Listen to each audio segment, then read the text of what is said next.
মরে গিয়ে যেন বড়লোক বাবার বাড়ি জন্ম নিতে পারি, এটাই হচ্ছে আমার শেষ ইচ্ছা। কেমন আছো বন্ধুরা? আমি সুচিত্রা, আমার আরেকটি ব্লগে তোমাদের সবাইকে স্বাগত জানাই। সবাই ভাবছো না যে কি বলছি এসব কথা। সত্যি বন্ধুরা, যদি পরজন্ম বলে কিছু হয়ে থাকে, যদি মানব জন্ম আবার পাই, তাহলে আমি সত্যি মানে পুরো মন থেকে বলছি আমার অভিজ্ঞতা দিয়ে, যে যেন বড়লোক বাবার বাড়ি, যার সংসারে কোনো কিছুর অভাব না থাকে, সেরকম বাবার কাছে যেন জন্মগ্রহণ করতে পারি। বরের বাড়ি তো পরের কথায়, বরের কি আছে, কি থাকবে কি না থাকবে, প্রথমে তো বাবার কাছে সব কিছু না।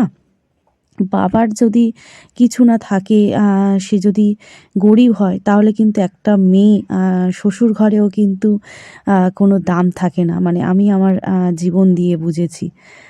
তাই মানে আমার এটাই ইচ্ছা, আর এই গল্পই তোমাদের সাথে করতে এলাম আজকে। বাবার যদি কিছু না থাকে, তোমার কিন্তু কোনো জায়গায় সম্মান নেই। সে স্বামীর ঘরে হোক, আর বন্ধু বান্ধবের কাছে হোক, পাড়া প্রতিবেশীর কাছে হোক।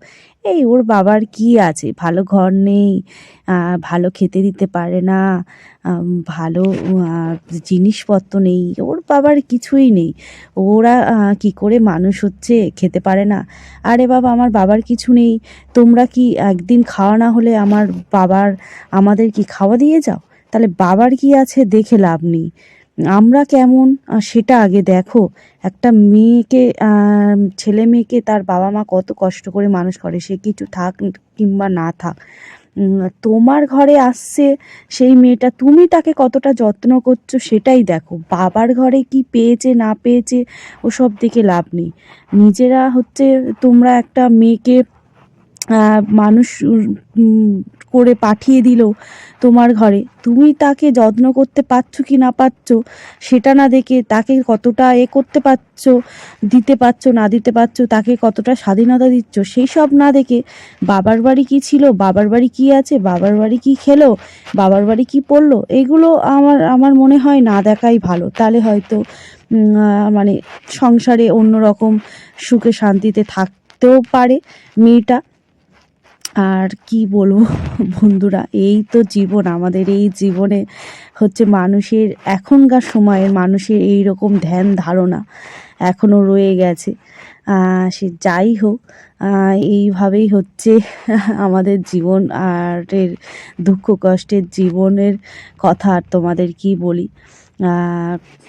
চলুক, ভগবান, যদি ভগবান বলে কিছু থাকে, তো সত্যি ভগবানকে তো মানি, তাকে বিশ্বাস করে একটু একটু করে সামনের দিকে এগিয়ে যাচ্ছি।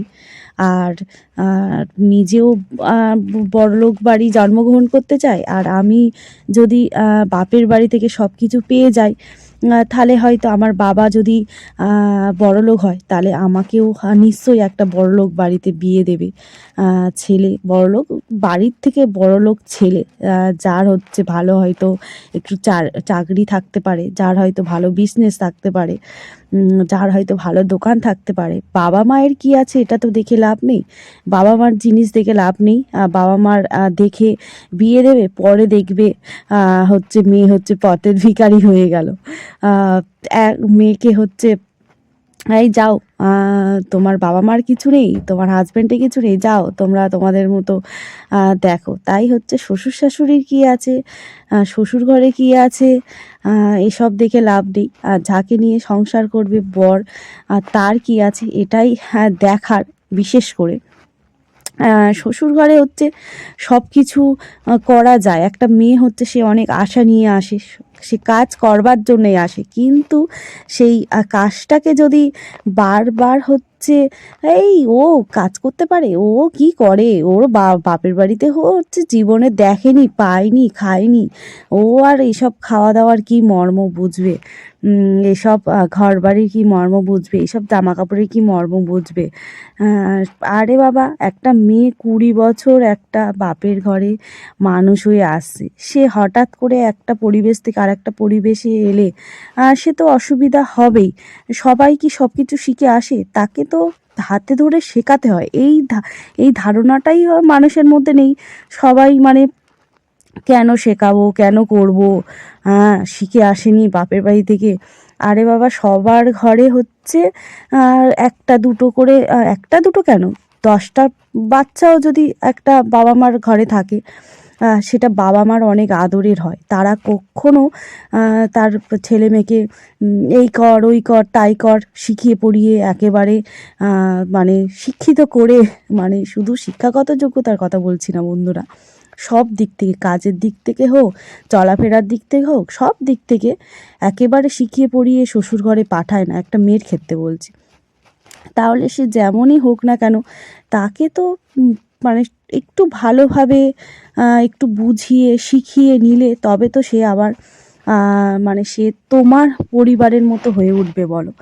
তাকে না শিখিয়ে তাকে যদি আমরা দুচ্ছাই করতে থাকি, তাহলে সে তার শ্বশুর ঘরের অভিজ্ঞতাটা কি হবে বলো। তার কি বলবো বন্ধুরা, নিজের ফিলিংস থেকে আজকে তোমাদের কাছে অনেক কিছু বলে ফেললাম। আর কি আর আমাদের দুঃখ কষ্টের মধ্যে আমাদের মেয়েও আজকের সামিল। সে যাই হোক, আমাদের সবাইকে বলবো, আমার অভিজ্ঞতা থেকে আমি প্রত্যেকটা মেয়ের হয়েই আজকে বলছি এই জিনিসটা, যে সবাই একটু ভালো করে পড়াশুনো করো, শিক্ষিত হও, দাঁড়াও, কাজ করো, তারপরে বিয়ের কথা ভাবো। আর মানে সব দিক থেকে আমরাও যেমন আপন করে নেব, তারাও আপন করে নেবে, তবেই একটা সংসার। এইভাবে তবু সবাইকে একটু হতে হয়। আর যদি না নিজেরাই যদি নিজেদেরকে ভালো না বাসি, তাহলে আর কি হবে বলো। তুমি একটু ভালোবাসো, আমি একটু ভালোবাসি, এইভাবেই তো আমাদের জীবন। কিন্তু এখন আমরা মানুষরা হচ্ছে ছোট হতেই ভুলে গেছি, আমরা ছোট হব না, আমরা নিজেরাই ভালো, তবে নিজেরা ভালো না থাকলে অপরকে কি করে ভালো রাখবো বলো। কি বলবো আর। আর এইভাবেই জীবন কাটুক, আর ভগবানের কাছে প্রার্থনা করি ভগবান যেন অনেক অনেক টাকা অধিকারী যেসব বাবারা, তাদের ঘরে যেন আবার যদি মরে গিয়ে ভালো থাকি তো জন্ম নিতে পারি। আজ তবে আসি, টাটা।